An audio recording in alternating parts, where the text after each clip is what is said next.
Donc, on va essayer d'étudier ensemble un sujet très important. C'est un sujet central de la paracha qui est l'équivalent de la moitié de la paracha.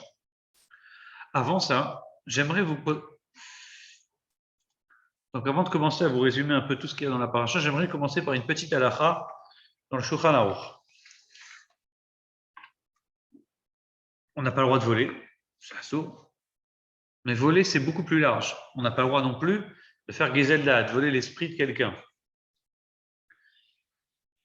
Exemple, bon, tu sais, il y a des techniques, vous connaissez les techniques de vente de manipulation classiques. Ils se sont rendus compte, ils ont fait des tests que quand par exemple tu demandes à quelqu'un, monsieur, vous pouvez me donner 2 euros, je suis en galère de baguette, j'ai boulé mon euro pour la baguette, le mec dit, ah non, je suis désolé, je ne peux pas. Tiens, excusez-moi monsieur, si tu viens, comme tout le monde plante les 2 euros. À l'inverse, si quelqu'un vient, c'est que tu viens vers la personne, tu lui dis, excusez-moi de vous déranger, j'ai une petite question, vous connaissez la rue Intel, la personne qui te répond, ça lui coûte rien, il va dire, oui, vous allez tout droit à droite, vous êtes arrivé. Ensuite, t'enchaînes. Mais est-ce que merci beaucoup, monsieur. Au fait, vous auriez 2 euros à me prêter pour acheter ma baguette? Les gens sont plus enclins à aider après avoir d'abord demandé un service gratuit que si tu demandes de but en blanc comme ça. Ça veut dire quoi? Il y a des techniques comme ça de manipulation qui existent, qui sont modernes. Tu as un deuxième exemple archi connu. Tu as un service à demander à quelqu'un. Mettons, il y a Maurice Micheli qui est là, et j'aimerais lui demander, écoute, je t'explique, j'aimerais qu'il nous fasse un kidouche pour Shabbat, d'accord? Qu'est-ce que je vais faire? Écoute, ça te dérange, écoute, j'ai un grand projet de migvé, etc. J'aimerais construire 30 000 euros, il faut que chacun donne 30 000 euros et on s'en sort. Et Maurice, il me dit, ah, tu sais, c'est difficile en ce moment, je ne suis pas sûr de pouvoir, etc. Bon, 3 000 euros, je dis, au fait, pour le kidouche, je dis, au fait, pour le kidouche de Shabbat, je fais pour le kidouche, il n'y a personne, ça te dérange de participer? C'est 350 euros. Ah, direct, ouais. Ça. Il y a une technique comme ça, tu demandes beaucoup à quelqu'un, il te dit non une fois, mais il ne peut pas dire non 2 fois. Donc après, quand tu reviens la seconde fois, c'est beaucoup plus facile de dire oui. D'accord? C'est une technique de manipulation. Est-ce qu'on a le droit de faire ça?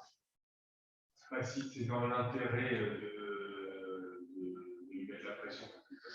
Non, c'est à source. On n'a pas le droit de ruser, de dire quelque chose qu'on ne peut pas. Ça, si mon objectif à moi, il est de te demander 30 000, je demande ce que je veux. Mais si mon objectif en vérité, c'est de te demander le kidouche de Shabbat, et je te demande d'abord quelque chose que je sais que tu vas dire non, pour après te demander un petit truc à 2 balles, ça s'appelle en français de la manipulation. Bon, ça s'appelle du vol. Midvar, sheker tichak, tu dois t'éloigner du mensonge. D'accord? Tu dois t'éloigner du mensonge, c'est à sourd de dire quelque chose qu'on ne pense pas vraiment. Il faut aller dans le émettre parfait. Tu as quelque chose, tu dis la chose. Tu ne passes pas par 15 chemins pour ensuite arriver à un autre chemin bizarre. Ça rentre dans le cadre du mensonge qui s'est lié bien sûr au vol. Pareil, on peut voler quelqu'un en arnaquant, en tournant la tête, tu lui dis la machine elle coûte 17 000 euros, je t'assure, je prends que 1 000 euros de commission, ça me revient 18 000 euros. On sait que tu as acheté ta machine à 900 euros et tu te gaves sur lui, ça s'appelle, tu dis des choses que tu ne penses pas.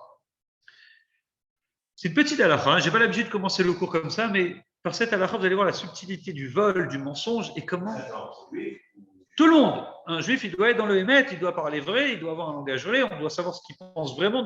Entre sa tête et sa bouche, il doit y avoir un seul discours. Dans ces cas-là, j'ai une question à vous demander. Et cette question, vraiment, ça va dans le sens de la paracha, et c'est le sujet, et ça me dérange tellement. Chaque année, un enfant, il peut la demander au GAN ou à ses profs à l'école, et vous allez voir que la réponse, elle a l'air simple, mais en fait, elle est complexe. La paracha nous raconte comment Yaakov, il rachète le droit d'aînesse à Esav. C'est le début. Yitzhak et Rivka ont 2 enfants.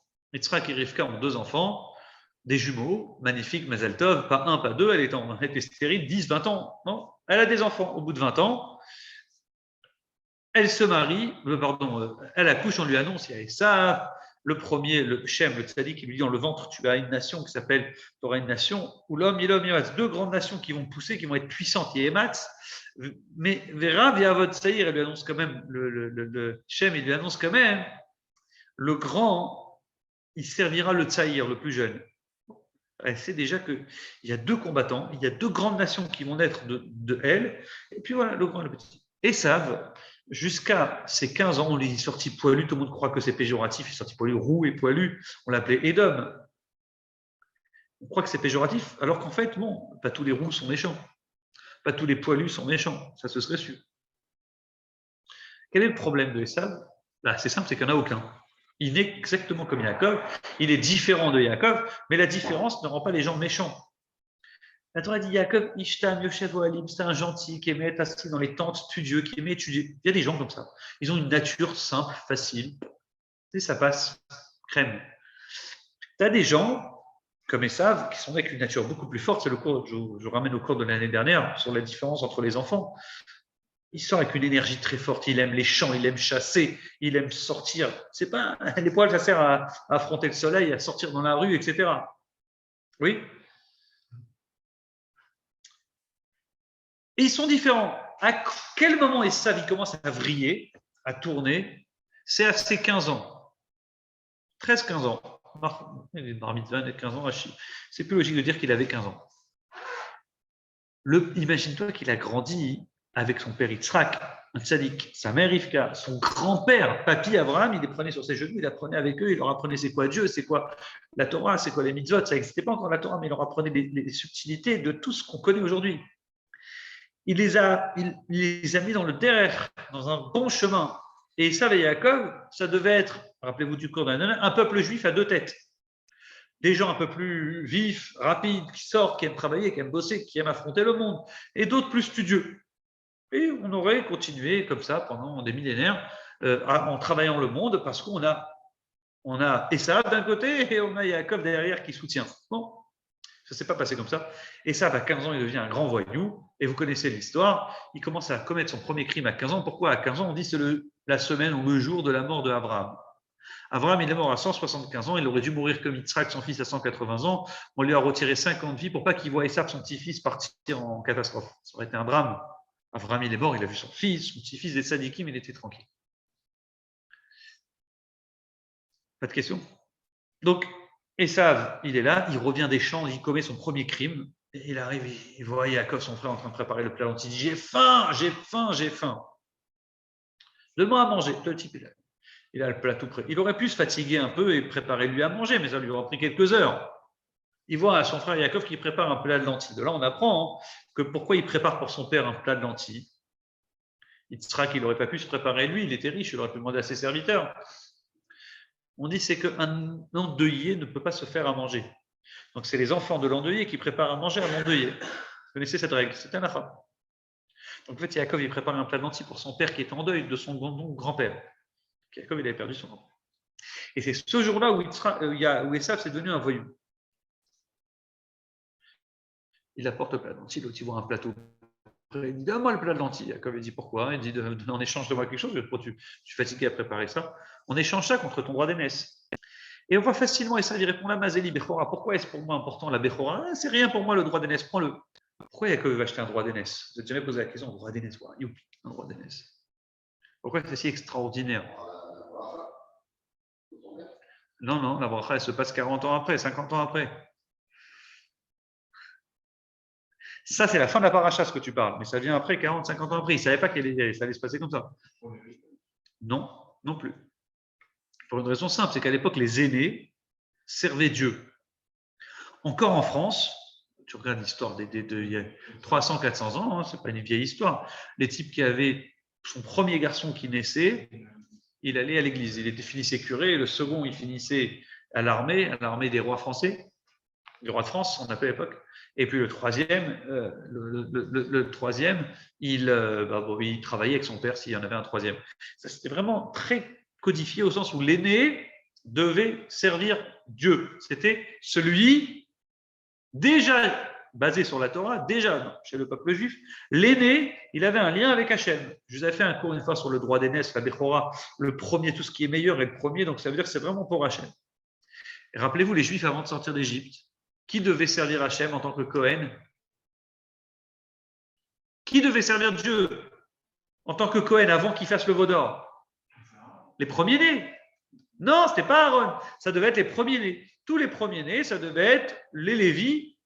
La fameuse tribu de Lévi, ça devait être les premiers-nés. Mais comme ils ont fait le veau d'or, Hachem, il a destitué les premiers-nés. C'était à peu près 22 000, l'équivalent de la tribu de Lévi qui n'ont pas fauté, eux, au veau d'or. Donc Hachem, il a mis la sainteté des premiers-nés aux Lévim. Ça aurait été logique. En plus, dans chaque famille, on aurait eu chacun un petit Cohen. C'est beau. L'aîné aurait été le petit Cohen de chacun. C'est bien. C'est cohérent, on aurait eu une certaine Kedusha un peu partout. Est-ce que vous me suivez jusqu'à là? Esav, ça aurait dû être l'aîné, celui qui fait les sacrifices pour Dieu, celui qui était l'homme spirituel, l'homme qui amène, en tant que premier choisi par Dieu, qui est le premier à apporter les sacrifices à Hachem. Yaakov, il voit que Esav, il a vrillé, qu'il fait n'importe quoi, qu'il a tourné mal et qu'il a commis un crime. Et il dit, bon, comment est-ce qu'il peut faire lui? Il va faire des sacrifices à Dieu. Et Esav le sait. Et ça dit, bon, la mazeli bechora, à quoi ça sert pour moi le droit d'aînesse? Prends-le, je m'en fiche. Et ça, il sait que ça, c'est un objet sain, le droit d'aînesse. Il dit, maintenant, au point où j'en suis, prends, je te le donne gratuit. Un plat de lentilles, il n'a pas dit, c'est pas fait avoir. Il dit, bon, un plat de lentilles, prends-le, je m'en fiche maintenant. Je suis plus juif. Ah, ça c'est le cours de l'année dernière. Vous avez oublié déjà. Elle me donné envie de recommencer les cours plusieurs fois. Je vous ai dit, Esav, il avait une plus grande Kedusha que Yaakov. C'est un secret que je peux vous dire maintenant. Les gens qui étudient le savent. Esav, il avait une plus grande Kedusha que Yaakov, une plus grande sainteté.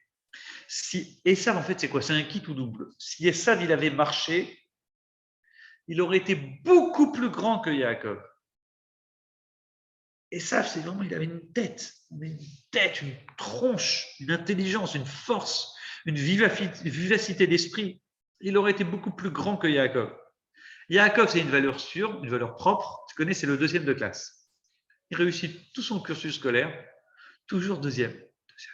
Toujours 19 de moyenne. Jamais 20, toujours 19, mais ça marche. Et ça tient dans le temps. Esav, c'est le type qui est capable de te faire le top comme une catastrophe. Hachem lui a donné des forces plus grandes qu'à Yaakov, mais aussi un Yetzer Hara plus grand. Un Yetzer Hara plus grand que celui de Yaakov. C'est logique, c'est cohérent. Et ça, si ça avait marché, il aurait été énorme. Il aurait été très grand, il aurait été plus fort. Malheureusement, il a fauté. Ça explique, l'année dernière, je l'avais posé la question, pourquoi Yitzhak, à la fin de la paracha, il veut bénir Esav. Il sait que c'est un voyou. Comment tu vas donner une bracha à un voyou? Tu ne veux pas bénir Yaakov? C'est un homme sage, studieux, posé, poli. Il croit en Dieu. Bénis Yaakov. Alors on avait dit, c'est pour renforcer. Tu te rappelles, c'était pour renforcer ça, pour lui donner des forces pour pouvoir arriver à son objectif. Il savait que c'était un kit ou double Esav et qu'en fin de compte, ça a été un kit. D'accord? Il a fauté, une catastrophe, donc il néglige son droit d'aînesse. Yaakov, il en profite, il l'achète. Et après, on a tout le milieu de la paracha que je vous mets de côté, je vous parlerai Shabbat de ça. Et on arrive à la fin de la paracha, à la fin, près de 40 ans après, Yitzhak devient aveugle. Donc, je vous expliquerai pourquoi il est devenu aveugle, qu'est-ce que ça veut dire la notion d'aveugle, pourquoi Hachem il fait souffrir Yitzhak. À la fin de la paracha, Yitzhak devient aveugle et il y a la fameuse histoire de la bénédiction, la ruse de Rivka et Yaakov ensemble pour se déguiser et piquer la bénédiction d'Esav. Donc, l'histoire, vous la connaissez, je vous la fais en une minute. Yitzhak appelle Esav, dit écoute, mon fils, je suis fatigué, amène-moi s'il te plaît un bon repas avant de mourir, que je puisse te bénir. Ce n'est pas une bénédiction comme ton papy t'a béni, viens, moi, fils, je te bénis. C'est pas la bracha, on dit, c'est une question qu'Hachem a donné la force à Abraham de pouvoir bénir. Et il a donné ce pouvoir à Yitzhak de pouvoir bénir. Et Hachem, il s'adresse à Yitzhak. Et Yitzhak, il va donner ça à Yaakov. Tu pourras bénir ceux qui sont dans le droit chemin et maudire. C'est quelque chose, c'est une force qu'ils ont eue d'Hachem. Les autres, le monde entier a eu l'idolâtrie, les bêtises, et Abraham, Yitzhak et Yaakov, ils ont cette bracha qui existe encore chez les tzadikim aujourd'hui. On bénit. Magnifique. Je vous avais fait un cours sur la bracha, vous vous rappelez, bracha 12. Un tzadik, c'est quoi? C'est Dieu, il arrive à bénir. Bon, parenthèse fermée.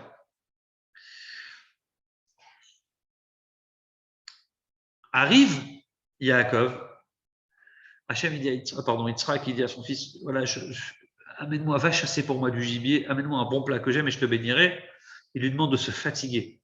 Yitzhak, il était riche, il aurait pu avoir, j'ai faim, allô Coco, Momo, amène-moi s'il te plaît ce que j'ai besoin. Il lui aurait amené.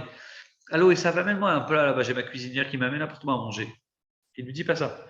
Fatigue-toi, pour avoir cette bracha et ça, tu dois te fatiguer. Prends ton métier. C'est quoi ton métier? C'est la chasse.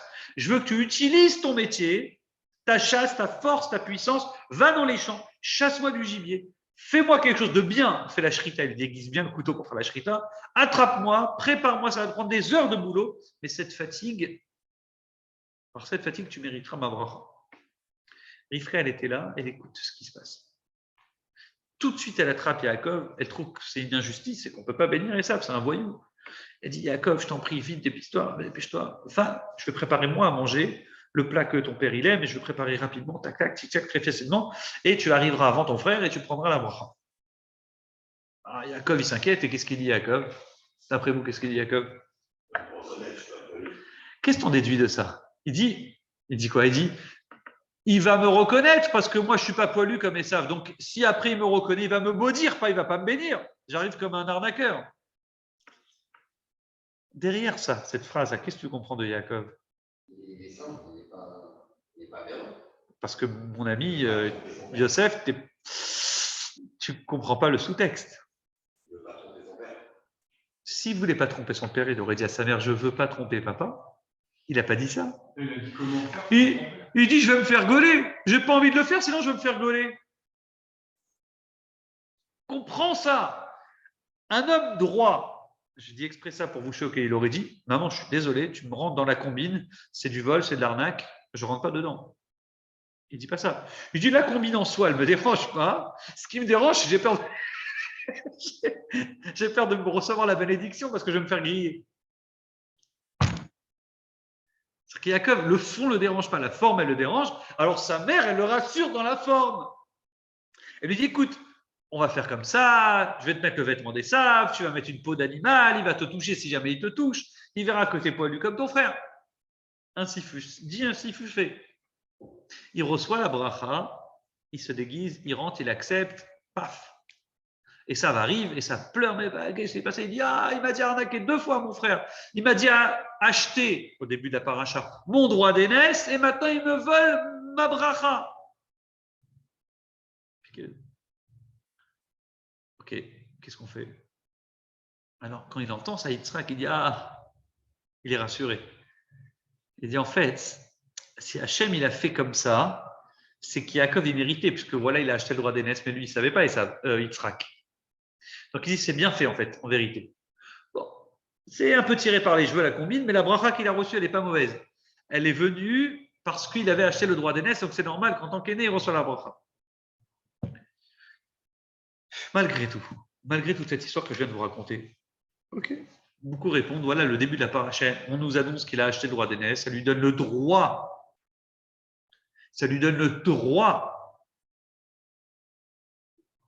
de demander la bracha, mais ça lui donne juste le droit de demander la bracha. Pourquoi on ne peut pas la jouer à la loyale? Shlomo, Moshe, Eliezer, pourquoi on ne joue pas à la loyale? Pourquoi Rivka, la première, elle ne va pas voir son mari. Écoute, mon mari, j'ai entendu que tu veux bénir Esav. Ça, je pense que tu le sais déjà que Esav, c'est un voyou. Yaakov, c'est un tzaddik. Pourquoi tu ne veux pas bénir Yaakov, le tzaddik? Oui, mais ce n'est pas l'aîné. Sache qu'il a acheté le droit d'aînesse. Pourquoi on ne peut pas la jouer à la loyale? Pourquoi Yaakov, il ne vient pas loyalement pour demander une bracha? Pourquoi passer par tout ce stratagème, l'accepter?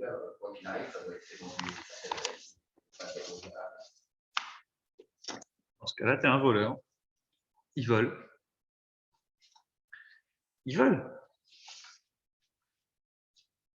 Comment tu peux justifier une chose pareille? C'est comme ça qu'on apprend aux enfants à l'école. Et les enfants, ça passe crème, ça dérange personne. C'est tellement étonnant cette histoire. Je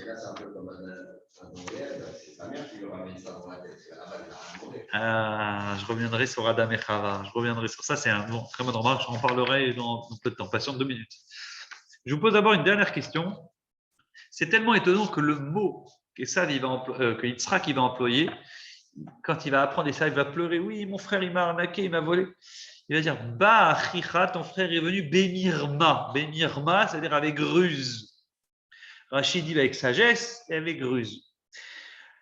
Le mot Bémirma, il est employé dans la paracha de la semaine prochaine. Écoutez bien, c'est rare le mot Mirma. Mirma, c'est la ruse.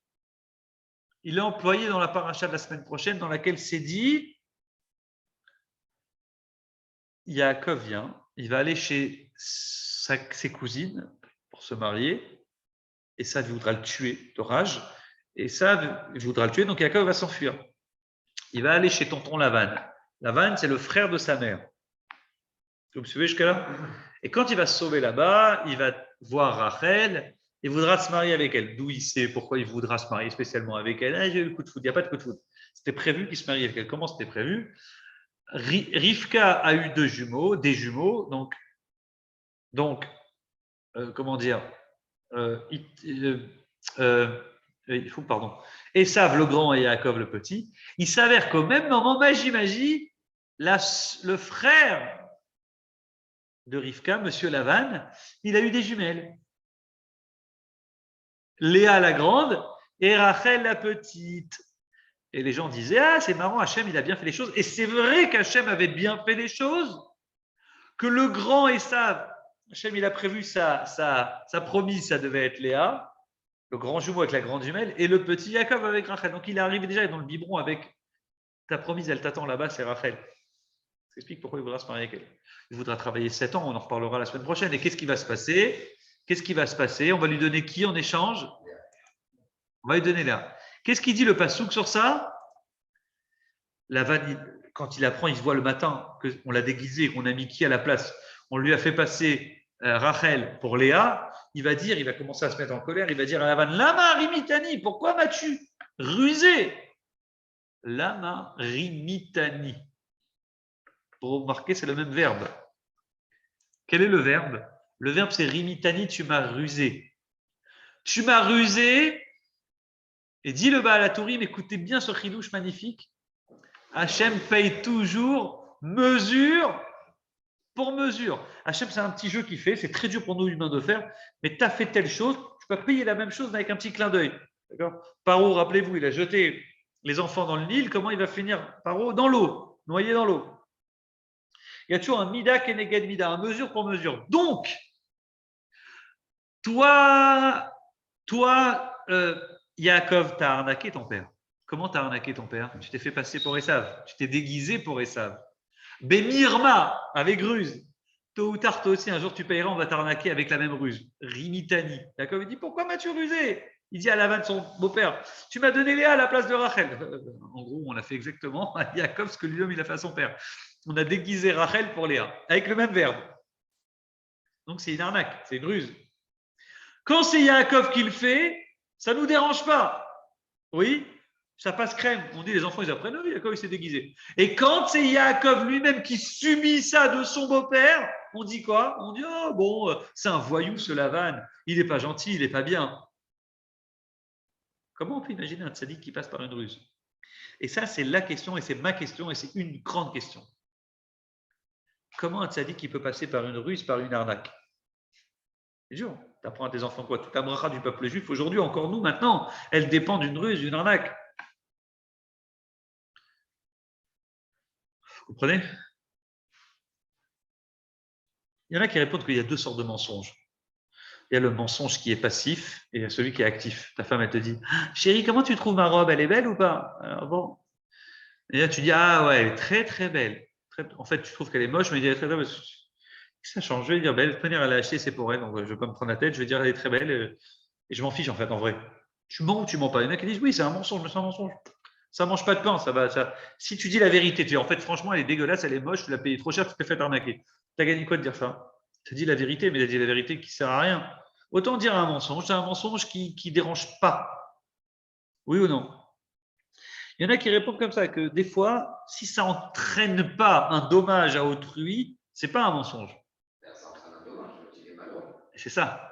Alors on aurait pu dire, oui, mais Yaakov, ça va, il dit pas. C'est vrai, il arrive, il prend ce qu'il y a à prendre parce que c'est là, mais l'autre aussi va être malheureux, mais va recevoir aussi sa bénédiction, et en plus, il ne mérite pas, c'est vrai, et ça, il ne mérite pas, c'est vrai que dans le fond, attention, je ne parle pas du fond, dans le fond, Yaakov, il avait raison de faire ce qu'il a fait. Ma question est dans la forme, comment on peut utiliser une forme négative? Je dis, bon, c'est un mensonge passif.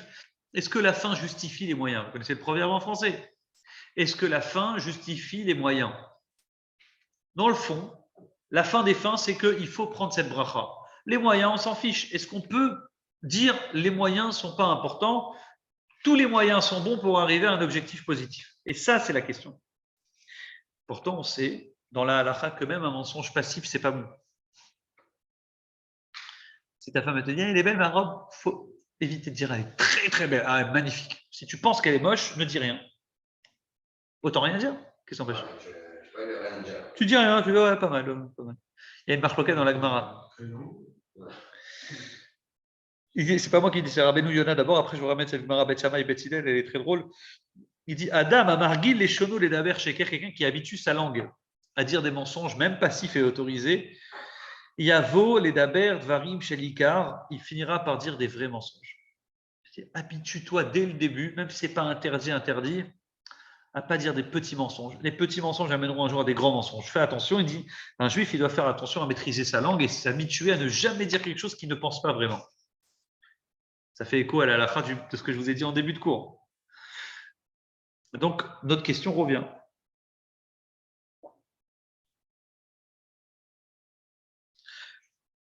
Le sujet ici, c'est Emet. Est-ce que le Emet, il est si important qu'entre Emet, la vérité, et Chaim, la vie, la vérité, elle est plus importante que la vie?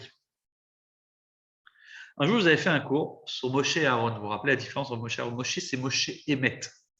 Moshe, il est vrai, c'est la vérité absolue. Moshe, c'est la rigueur. Il dit, coûte que coûte, la vérité doit l'emporter. Au Vaudor, ça doit tuer 3000 personnes. Tous les fauteurs, je m'en fiche, je les tue. Le Emet gagne. Moshe, c'est le chef, apparemment sans pitié, mais le Emet doit gagner. Il faut qu'on aille jusqu'au bout. Il y a le Chaim, la vie. La vie. Emet ve Chaim, qu'est-ce qui gagne? Parfois, bon, si on ne peut pas dire le Emet et apporter on est dans un monde, dans la vie. Est-ce qu'on peut changer la vérité pour la vie? Est-ce que ça fait plaisir à ta femme que tu mentes? Allez, non, on s'en fiche, ça va lui donner un peu de vie, elle va être contente. Est-ce que tu peux? Est-ce que tu as le droit de mentir pour la vie? Ce débat, il existe, c'est très drôle, dans la Gemara entre Bet Shammai et Bet Hillel. La Gemara dit comme ça, écoutez bien Gemara Ktubot. Comment on danse devant la Kala? Ketsan Merak dit, vous connaissez cette chanson Lifnei la Kala, comment on danse devant la Kala? Alors le mari ici demande à ses copains, il dit alors, comment elle est ma mariée? Comment elle est la Kala? Elle est belle la Kala ou elle n'est pas belle? Maintenant on a un problème, c'est que la Kala elle est moche. Elle est aveugle ou elle est boiteuse ou elle est vraiment moche. Et ton pote il est là, attends, alors, elle est belle ma femme ou elle n'est pas belle? C'est là qu'est-ce que tu dis? Ben, Chama, il dit, tu dis la vérité, tu dis, ami, je ne vais pas te faire de peine, mais elle n'est pas si belle que ça, ta Kala. Tu dis la vérité. Ben, Chama, il dit, franchement, bah, écoute, c'est ta femme, tu as fait au mieux. Bon, elle est gentille. Bon, elle a d'autres qualités, elle est gentille, tu connais, elle est gentille. Faut dire la vérité. Comme ça, il dit, Ben, c'est la rigueur. Tac, tac, au but. Bet Hillel, il dit pas du tout, on peut mentir, on peut changer la vérité. Et là, halakha, elle est comme Bet Hillel, il dit, tu peux lui dire, écoute, elle est très bien, Baruch Hashem, tu as une belle femme, etc. Bet Hillel, il dit ça. La halakha, elle est comme Bet Hillel. Bet Hillel, c'est le chesed, Bet Shammai, c'est la goura, la rigueur. Est-ce qu'on peut dire, on peut changer ou pas? Salut, le gars, il est à son mariage, laisse-le kiffer, laisse-lui faire croire. Comme ça, il dit Bet Hillel. Et ça, c'est le débat dans lequel on est aujourd'hui. Est-ce qu'on peut changer? Est-ce qu'on peut dire des choses, même si ça fait de la peine? Est-ce qu'on peut dire les choses, franchement, émettre, ça fait de la peine ou pas? Oui, c'est utile, mais il faut se rappeler de quelque chose.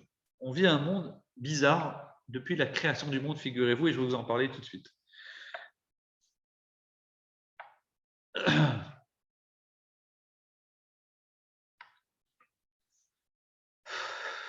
Bon, comme il ne reste plus beaucoup de temps, je suis obligé d'accélérer. Non, je vais vous raconter une petite histoire sympathique. Vous avez entendu parler de Rabbi Nachum de Tchernobyl. Il vivait à Tchernobyl. Tchernobyl ou Tchernobyl? Tchernobyl. À l'époque, il y avait beaucoup de juifs. C'était on l'appelait Rabbi Nachum, le maître. Oui, mais il a vécu à 300 ans. C'est très connu. D'ailleurs, il y a eu beaucoup de pogroms là-bas et en partant, les juifs ont été chassés. Et Rabbi Nachum, il est parti, il a dit, je maudis toute la ville de Tchernobyl.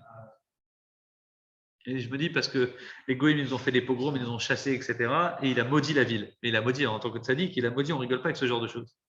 Donc, vous connaissez. Non, sur la prononciation de la ville, c'est Tchernobyl. En hébreu, c'est Tchernobyl. Ouais,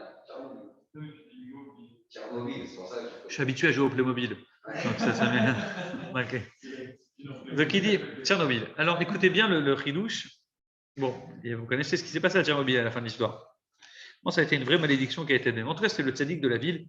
Et c'était vraiment un tzaddik qui, sa spécialité, comme le rabbi, tu vois, sa spécialité, c'était d'aider les pauvres. Il ramassait de l'argent, il ramassait tout le temps pour les pauvres, pour donner et les éclater. Et lui-même, il était très, très, très pauvre. Et bon, il s'avère qu'il aidait les khatan, les kalas pour se marier, il aidait les pauvres qui n'avaient pas de quoi manger. Et puis un jour, bon, écoute, sa propre fille elle devait se marier, il n'avait plus rien à manger pour lui. Bon, c'était un peu compliqué. Et la femme du rabbi, elle était maligne. Elle a été dire au gabaï, au responsable qui s'occupe du rabbi, écoute, ta femme, mon maître, on est très pauvres, on n'a pas de quoi manger, c'est très difficile. Nous aussi, on a des enfants, est-ce que tu peux, tant qu'à faire, voilà, sache-le, c'est très difficile pour nous. Il ne te le dira jamais, le rabbi, mais c'est très difficile pour lui. Le gabaï, il a compris le message, il a fait une petite caisse, il a ramassé un peu d'argent pour son maître, pour le rabbi. Il lui donne la caisse, il dit, rabbi, s'il vous plaît, voilà ce qu'on a ramassé pour vous. On sait que c'est difficile. On a préparé une belle caisse. Et est-ce qu'on peut vous la laisser, mais promettez-moi quelque chose, gardez-la pour vos enfants, pour le mariage de vos enfants, etc. Vous promettez, vous ne touchez pas. Il n'y a pas de problème. Prends la somme. Voilà. Il la met dans le tiroir. Écoutez bien. Donc, le riche, il a donné de l'argent. Ils ont ramassé de l'argent chez les riches et ils ont pris de l'argent. Un jour vient un autre pauvre qui vient, un type qui galérait, etc. Il avait des souffrances. Et il vient encore chez le rabbi, il commence à pleurer. Rabbi, je dois marier ma fille, commence à pleurer. Là, le gabaï, il est derrière, il observe la scène, tu vois, il surveille ce qui se passe entre le rabbi et tout. Au loin, il voit. Le rabbi réfléchit, l'autre, il commence à pleurer. Et le rabbi, il écoute, le rabbi de Tchernobyl, il est là, le rabbi Nachum, il réfléchit, il vient, il touche le tiroir où il y a la somme d'argent. Tu vois, il se prépare à toucher le. Après, il réfléchit. Et là, tout d'un coup, il ouvre le tiroir, il prend la caisse, il prend la somme d'argent, il donne tout au pauvre. Il dit, mariez votre fille. L'autre, il est comme un fou, il lui donne toute la somme et tout. Il embrasse le rabbi, il dit merci, rabbi. L'autre, il est blanc, vert, rouge, de toutes les couleurs, il n'est pas bien. Il dit, rabbi, expliquez-moi, franchement. Je vous ai donné cet argent, je sais que vous auriez jamais osé demander, on a fait ce qu'il fallait, c'est pour vous. Vous m'avez dit que c'est pour vous, vous allez le garder. Comment ça se fait que vous avez tout donné comme ça? Il dit, viens, je t'explique quelque chose. Il dit, quand le pauvre il est venu, il a commencé à me demander l'argent. Mon premier réflexe, ça a été, il me demande l'argent, c'est pile l'argent que j'ai dans la caisse. Autant lui donner tout, c'est pratique. Ensuite, j'ai réfléchi dans un second temps et je me suis dit, attends, d'un côté, on me l'a donné, c'est pour ma fille. J'ai promis que j'allais le garder pour moi.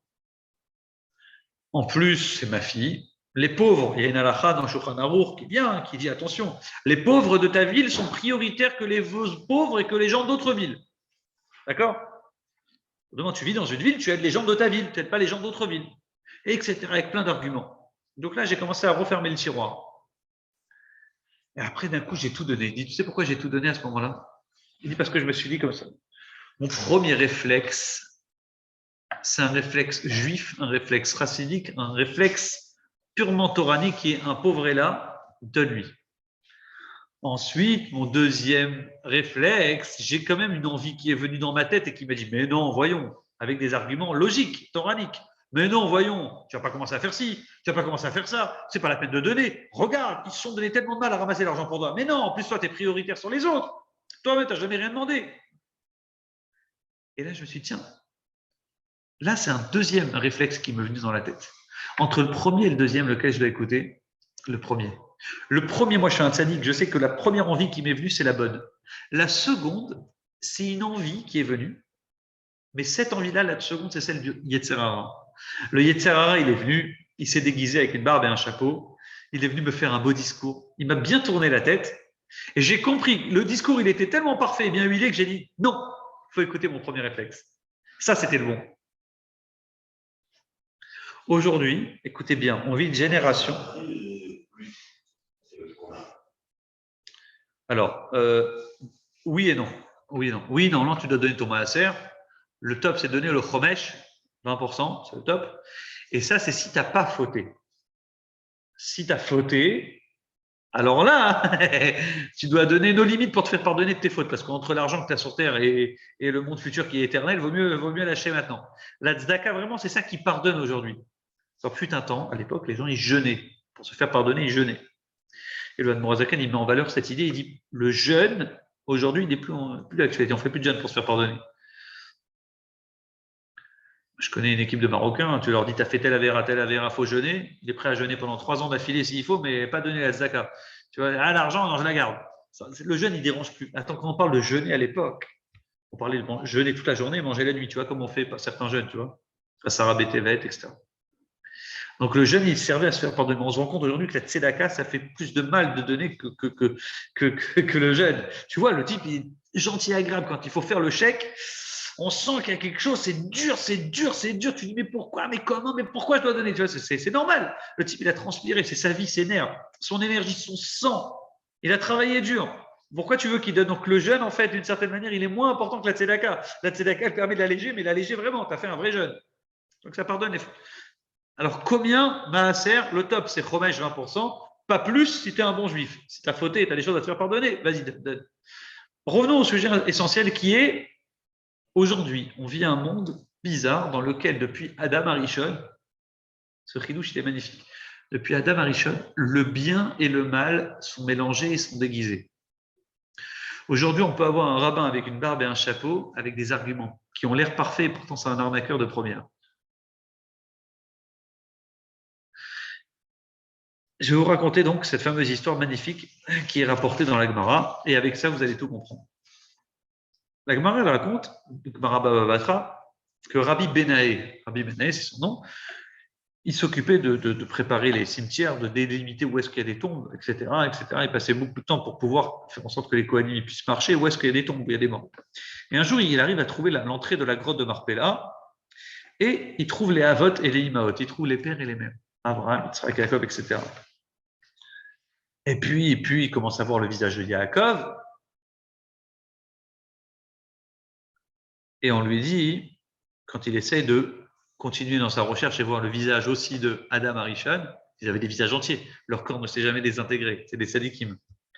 Quand il s'approche pour voir le visage de Adam Arishon, il dit, ça tu peux pas voir.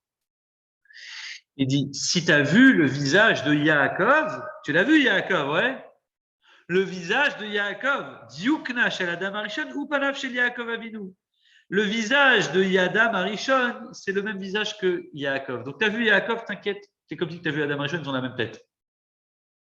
Magnifique. Quel est le sujet ici? Le sujet, c'est que Yaakov, il est exactement la Neshama de Adam, donc ils ont le même visage, certes, mais ils ont le même rôle. Qu'est-ce qui s'est passé? Et là, c'est ma conclusion et la fin du cours. Adam Arishon, tout le monde pose la question, comment c'est possible que Adam et Chava, Hachem, il leur a dit de ne pas manger un fruit, et ils sont tombés dans le panneau, ils ont mangé le fruit. Écoutez bien ce que je vais vous dire, ça vaut vraiment de l'or, enregistrez-le toute votre vie. Arrive Adam Arishon, qu'est-ce qui fait que Chava, la première, elle se plante et elle mange du fruit? Parce qu'elle ne savait pas c'est quoi le mal. On dit il y a du bien, tu dis à un enfant le bien et le mal. Pourquoi on peut arnaquer les enfants? Les enfants, on peut leur tourner. Non, pour eux, le mal, comment ils voient le mal, un enfant? Un monstre. Exactement. Le mal, il est noir, il est méchant, il a des grosses dents, il est mauvais. L'enfant, il a du mal à voir, le cerner qu'il y a du mal dans des gens qui ont l'air apparemment bien. C'est pour ça que les enfants, les adultes, ils peuvent arnaquer un enfant. Un adulte, il a un corps de gens normal, un petit rassurant avec un beau sourire, il y a des bonbons, des trucs, et il peut faire n'importe quoi à des enfants. D'accord? C'est quoi? Parce qu'il a un beau sourire, donc il arnaque. Adam et Chava, c'est comme des enfants. Comment Chava, elle voyait le mal? Elle voyait le mal comme un monstre qui vient. Et là, on lui propose un truc bon et mal. Tov vara, du bien et du mal. Puis le serpent, il dit, regarde, si tu manges du fruit, tu pourras devenir comme un dieu. Tu pourras créer des mondes. Il vient avec des arguments tellement jolis qu'elle ne peut pas s'imaginer que ça, c'est le mal. Comment du mal peuvent être habillés avec des arguments aussi intelligents, aussi beaux, aussi agréables? Le verset dit Vechita Ava Ulainaim. Elle a vu que c'était vraiment agréable aux yeux, c'était bon, c'était quelque chose d'extraordinaire. Comment on peut du mal se cacher dans quelque chose qui a l'air apparemment bien? Donc Adam et Chava, comment ils se sont plantés? Parce que quand ils voient le mal près d'eux, ils ont du mal à cerner que le mal peut être dans le bien et vice-versa. Le mélange n'est pas possible de leur point de vue. Et leur faute a été de, oui, comprends, le bien et le mal sont là. Les deux sujets sont la même chose. Yaakov, il a le visage de Adam Arishon. Yaakov, il a conclu le cycle de Adam. Adam, il y a eu une catastrophe depuis la faute de Adam jusqu'au déluge, et puis ensuite c'est redescendu jusqu'à Abraham. Abraham, il a remonté la pente, et jusqu'à la fin des fins, c'est Yaakov, le troisième des patriarches. Yaakov, il a terminé le cycle. Qu'est-ce qu'il a fait, Yaakov? Yaakov, il a dit, on est dans un monde de fous, il y a du bien et il y a du mal. Tu sais quoi? C'est fini l'époque. Moi, je fais que Ishtam, Yoshev, Olim, je m'inquiète, je suis juste dans ma petite tente en train d'étudier la Torah. Tout ce qui se passe autour de moi, le mal, il a qu'à être mal. Moi, j'essaie de m'enfermer, je vais essayer de faire 100% bien. Il a dit, il faut savoir, à Rome, vivre comme les Romains, il faut savoir s'armer comme le mal. Si eux, ils utilisent des arguments de bien pour faire du mal, rien ne m'empêche, moi aussi, si je suis foncièrement bon, d'arriver avec un déguisement mauvais. Le fond, l'objectif final, c'est oui, la bracha, oui, prendre la bénédiction. Oui ou non? Eh bien, ça suffit. C'est injuste que Esav, c'est un voyou, et il passe pour un tzaddik, il dit à son père, regarde, moi je pose des bonnes questions, il faisait le beau devant son père. Il faisait Kibboud Avem, un vrai Kibboud Avem, mais c'était un voyou. Dans sa vie privée, Esav, c'était un voyou. C'était un tueur, c'était un type qui faisait n'importe quoi avec les femmes. C'était une catastrophe. Il a fini, il a lié complètement. Donc Yaakov, il se dit, c'est pas normal que Esav, lui, il a le droit d'arriver et de passer, soi-disant, avec des beaux vêtements, de gentil, et foncièrement, c'est le plus grand voyou qu'on ait jamais connu. On va faire la même chose. On va s'armer exactement de la même manière. Moi, je suis foncièrement bon. Moi, je mérite la bracha. On va se déguiser. On peut utiliser les armes que nos ennemis utilisent. Si eux, ils se comportent de la même manière, on peut faire de la même manière. Et comment ça se fait que Yitzhak, il a eu un enfant en voyou qu'on n'a jamais eu comme tel? Je te dis, qui tout double. Qui tout double. Alors, c'est l'éducation de Yitzhak. Et pire que ça, Yitzhak, il préférait Esav. Yitzhak, il a des jumeaux. La Torah dit qui préférait Yitzhak? Figure-toi, il y avait Yitzhak et Esav, qui tsaïd Befiv. Il préférait Yitzhak. Esav préférait Esav parce qu'il chassait bien avec sa mouche. Rivka, Ohevet et Yaakov. Rivka, elle préférait Yaakov. C'est un petit sujet important que vous devez comprendre. Tout le monde dit, à chaque fois que j'arrive à ce genre de sujet, chaque fois les gens me disent, ah mais comment la paroi, c'est pas beau, on préfère. Les enfants, c'est comme les 5 doigts de la main, on aime tout le monde. La vérité des vérités, c'est que c'est un mensonge et que tout le monde a un préféré à la maison. On le dit, on le dit pas, c'est pas le sujet. Les autres enfants le sentent de toute manière. Le vrai problème, c'est pas de préférer. Le vrai problème, c'est de faire des préférences. Tu as le droit de préférer dans ton cœur ou même extérieurement quelqu'un, mais c'est quand que ça pose des problèmes et que les autres, c'est humain. Un enfant, il peut grandir, bon, mon père, il préfère ma grande sœur que la petite sœur. Bon, ça arrive, c'est comme ça, ou que l'une que l'autre. Mais le jour où il y a des différences qui sont faites l'une l'autre, là, ça crée des histoires et des problèmes. Et la preuve, c'est que même si moi, mon père, il préfère la grande fille que la petite fille, peut-être que ma mère aussi, elle préfère la petite que la grande. Donc, en fait, les choses, la nature fait bien les choses. Et peut-être que moi aussi, je serais aimé plus. C'est comme ça, c'est humain, on a le droit de préférer. Des fois, c'est comme ça, c'est la nature qui fait les choses. Mais c'est quand que ça devient problématique, c'est la préférence. Regarde bien, est-ce qu'il y a eu des histoires entre Esav et Yaakov sur le fait que Yitzhak qui préférait Esav et que Rivka préférait comme non, ça n'a jamais posé de problème. Ça a posé des problèmes quand Yaakov il préfère Yosef, je t'en prie. Yaakov il aimait Yosef, préférait son chouchou. Ça a posé des problèmes, non. C'est quand que les frères se sont rebellés. C'est quand Yaakov il fait des préférences et il achète une nouvelle tunique à qui? À Yosef. S'il n'avait pas fait la préférence, il n'y aurait pas eu de problème. Ils auraient accepté, écoute, c'est le fils de Rachel, la chouchou, la femme préférée de notre père, c'est normal. Bon, on accepte, il s'est marié après tout pour elle, c'est pas marié pour notre mère. Après, bon, au Hachem, on est là, on existe, il nous aime quand même, bon. Mais quand il fait des préférences, c'est là où il y a des problèmes. Donc, ça va être toujours droit avec ses enfants. On s'en fiche qu'il y a dans ton cœur. Oui, mais c'est comme ça. Ton cœur, tu préfères, mais tu ne fais pas de préférence. Tu donnes à l'un, tu donnes à l'autre, tu dois être carré, honnête, pareil, tout le temps, partout. Parenthèse fermée, revenons au sujet essentiel. Ici, c'est le sujet. Quand Yaakov, lui, il sait faire le travail à l'envers de Adam Arishon. C'est-à-dire qu'il dit, on est dans un monde de fous. Dans le monde de fous dans lequel on est, je vais être capable d'avoir un vêtement, de travailler tous les jours. Je suis capable d'être un Esav, de vivre comme un Esav, de travailler tous les jours, de parler comme un Esav, mais dans mon fond profond, je suis un Yaakov, un vrai Yaakov. Et ça, c'est le travail du peuple juif. Esav, il aurait dû avoir un peuple juif à 2 têtes, oui, comme je vous l'ai dit tout à l'heure. Ce peuple juif à 2 têtes ne peut plus exister, puisqu'Esav, il a lâché complètement. Puisqu'Esav, il a lâché complètement. Maintenant, on va faire en sorte que moi, Yaakov, extérieurement, je suis comme Esav, extérieurement, mais intérieurement, je resterai toujours Yaakov. Et Yaakov, ça va être le monstre en business, le monstre en tout. Il va partir chez son futur beau-père Laban la semaine prochaine. Et vous allez voir qu'il va travailler là-bas, il va faire du business là-bas, il va s'enrichir là-bas. Ça va être extérieurement comme un Esav, mais intérieurement, il va rester Yaakov. Et ça, c'est le travail des Juifs. C'est-à-dire qu'aujourd'hui, on est tous à la fois Esav et Yaakov. Il n'y a pas un Juif qui s'appelle Esav, un autre qui s'appelle Yaakov. On est extérieurement, on va travailler, on côtoie des goïms, on parle comme des goïms, on travaille comme des goïms, on mange comme des goïms. Ça dépend à quel resto. Mais en fait, dans le fond des fonds, un Juif, il doit être capable de révéler que tout ce qu'il fait, l'objectif final, c'est positif, c'est pour Hachem. La fin, oui, justifie tous les moyens. Tu as le droit de travailler, tu as le droit de gagner de l'argent, tu as le droit d'être très riche. Mais la fin spirituelle justifie les moyens. Je n'ai pas dit voler, arnaquer, tuer. Hein. J'ai dit, tu peux ressembler, comme dit le rabbi, tu peux ressembler à un goy. En fin de compte, c'est quoi on a le même corps qu'un goy. On fonctionne comme un goy dans notre corps. Mais à l'intérieur de nous, tout ce qu'on fait, tout ce qu'on va faire, ce sera pour Hachem. Et c'est les mots du rabbi. Écoutez bien le chidouche, je cite. Mika Chaora Alekula. Donc ça, c'est un enseignement pour nous tous. À Gisha Shel Yehudi Leinyane Olam, l'approche d'un juif dans le monde, Ibeofen Shel Ramaout, on doit ruser comme Yaakov. Et c'est positif. Les Chora ou Asuk Beinyane Gashmiut, apparemment, on s'occupe des choses matérielles. Achila, Ashtia, on mange, on boit, etc. Achakavana Shelo, l'intention du juif, il est Shem Shamaim, c'est de tout faire pour Dieu. Omnam Lovesh et Bigdesaf, ta fois, tu peux habiller comme ça. Il y a plein de gens qui sont habillés comme toi, comme toi, comme toi et comme toi. Dans la rue, pas de problème. Avala Kavana Shelo, l'essentiel profond d'un juif, au fond, c'est l'igol et Tanitsusot Agdusha, c'est de révéler les étincelles divines qui se cachent dans le monde et qui se cachent partout où on est, partout où on travaille. Quand tu vas être capable de faire le schéma Israël, tes téphilines, dans un endroit spécialement que les goïms ne sont pas capables de faire, toi tu penses à ta fille, tu penses à Hachem, là tu fais quelque chose d'extraordinaire que tu n'aurais pas pu faire si tu n'étais pas habillé comme ça. Ça, c'est l'enseignement de la paracha. Messieurs. Bien sûr. Et ça, c'est le premier juif, bien sûr, à 8 jours, bien sûr. C'est le premier. Non, Yitzhak, c'est le premier. Il Yitzhak, c'est le premier à faire le Brit Mila à 8 jours.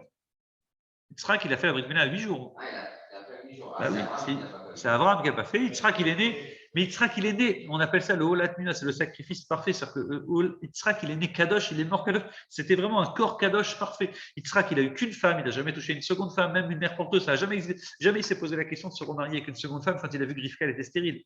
Il ne touche pas. Lui, c'est la Gdusha parfaite, la sainteté parfaite. Yitzhak, il est né en Israël. Yitzhak, il est mort en Israël. Il n'est jamais sorti d'Israël, de Canaan de l'époque. Jamais. Abraham, il est né en Chutz Laaretz, en dehors d'Israël. Il est mort en Israël. Yaakov, il est né en Israël. Il est mort en dehors d'Israël. Le seul qui a le corps parfait, le tzaddik parfait, c'est Yitzhak. Il a fait la Brit Mila à 8 jours. Il a tout fait parfaitement. Son corps ne peut pas supporter l'impureté. Une des raisons pourquoi il est devenu aveugle, il dit Rashi, c'est à cause de la Avodazara environnante de ses belles-filles, les belles-filles de Esav, ses belles-filles, les femmes mariées avec Esav. On dit la Avodazara l'insupportait, la fumée qu'elle faisait pour faire la Avodazara, ça l'a rendu aveugle. Bizarre, hein? Rivka, ça ne l'a pas dérangé. Pourquoi d'après vous? Parce que Rivka, elle a connu la Avodazara chez ses parents. Donc, ce n'est pas un truc qui l'a vraiment dérangé foncièrement. Il y a Yitzhak, c'est vraiment le tzaddik parfait. Il a fait la Brit Mila à 8 jours. Et pourquoi Hachem il a rendu aveugle pour éviter de voir des choses? Il faut que tu viennes entre Mincha et Arvit Shabbat. Je vous ai préparé tout un cours qui est là. C'est mon deuxième cours de Shabbat, Bezrat Hachem. J'ai fait tout un peu spécial entre Mincha et Arvit. Pourquoi aveugle et pourquoi spécialement aveugle? Pourquoi tant d'années? Pourquoi cette souffrance? Et toutes les raisons que je vais pouvoir vous apporter. 1, 2, 3, 4. Vous allez voir que ça ne tient pas. Il faut une idée générale qu'on en reparlera, Bezrat Hachem Shabbat. Chers amis, c'est un vrai plaisir d'étudier avec vous. Rendez-vous semaine prochaine, jeudi soir prochain. Hatzlacha Rabba, Good Shabbos.